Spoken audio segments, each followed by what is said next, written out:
मुझो नालो मंजर है, मां क्लास 6 में पढ़ंदड़ आहियां। मुझे साथियो नालो शाहज़ेब अली बुगिया है, मां 6वीं क्लास में। मुझो नालो अरसलान है, मां 6वीं क्लास में पढ़ंदो आहियां। मुझो नालो सुभान है, मां 6वीं क्लास में पढ़ंदड़ आहियां। मुझो नालो राबेल है, मां 6वीं क्लास में पढ़ंदी आहियां। अॼु असां के रोज़मर्रा जी ज़िंदगी में बिजली ते इस्तेमाल थींदड़ शयुनि जी जोड़ जक जे कानून सर्किट जे बारे में हिक नंढे खाके वसीले ॾेखारींदासीं। अॼु असांजो उनवान आहे आम सर्किट ऐं उन जो ग्राहक। अॼु असां के हिन तजुर्बे लाइ सामान घुर्बल सामान स्विच, बैटरी, बल्ब, मार्कर, कैंची, पकड़, टेप, सब खां पहिरियों बल्ब खणो ऐं उन निशान ॾिजो। हाणे टेप खणो, हाणे बैटरी खणो ऐं उन निशान ॾिजो। हाणे स्विच खणो ऐं उन निशान ॾिजो। हाणे असां हिकु हिकु करे शयुनि खे तारुनि ज़रिए जोड़ींदासीं। बल्ब जे पॉजिटिव छेड़े खे स्विच जे हिक छेड़े सां मिलायो। जॾहिं तव्हां ॾिसी रहिया आहियो त कीअं मुंहिंजा साथी ही तारूं पाण में जोड़े रहिया आहिनि ऐं हिन तजुर्बे खे तयारु करे रहिया आहिनि।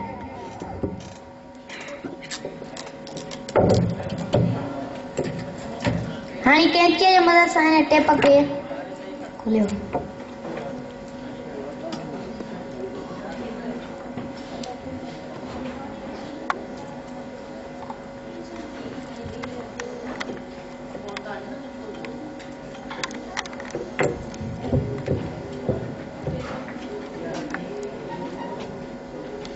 हाणे बल्ब जे नेगेटिव छेड़े खे बैटरी जे नेगेटिव छेड़े सां मिलायो।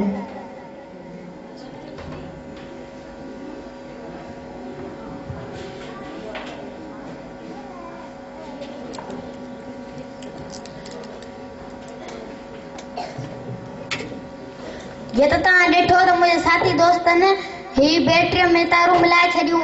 हाणे असां खे फिज़िकल सर्किट जो खाको तयारु करे ॾेखारींदासीं। हाणे बल्ब जी निशानी खणो ऐं टेप जी मदद सां बोर्ड चंबड़ायो।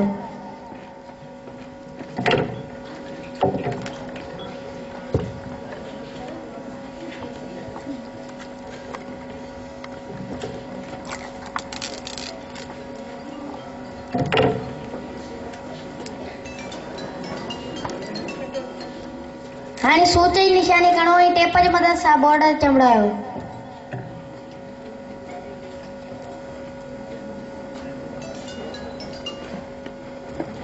हाणे बैटरी जी निशानी खणो ऐं टेप जी मदद सां बोर्ड चंबड़ायो।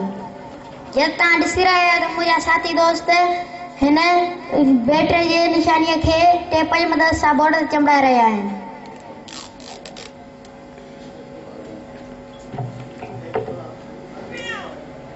जॾहिं तव्हां ॾिठो त मुंहिंजे साथी दोस्तनि ही बैटरी जी निशानी, स्विच जी निशानी, बल्ब जी निशानी टेप जी मदद सां बोर्ड ते चंबड़ाए छॾी। हाणे मार्कर जी मदद सां हिन टिनी खे पाण में जोड़ियो।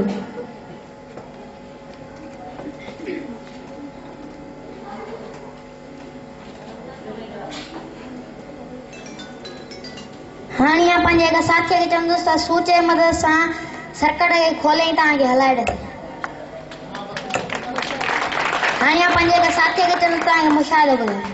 मुशाहिदो जीअं तव्हां ॾिसी रहिया आहियो मुंहिंजा साथी दोस्त स्विच खोले रहिया आहिनि त करंट पास थी रहियो आहे ऐं जीअं तव्हां ॾिसी रहिया आहियो स्विच बंदि थी रहियो आहे त बैटरीअ मां करंट पास न थी रहियो आहे। असांजे घर में फैक्ट्रियुनि ऐं कारखाननि में केतिरा ई वॾा वॾा सर्किट हिन खाके वसीले तयारु कया वेंदा आहिनि। महिरबानी।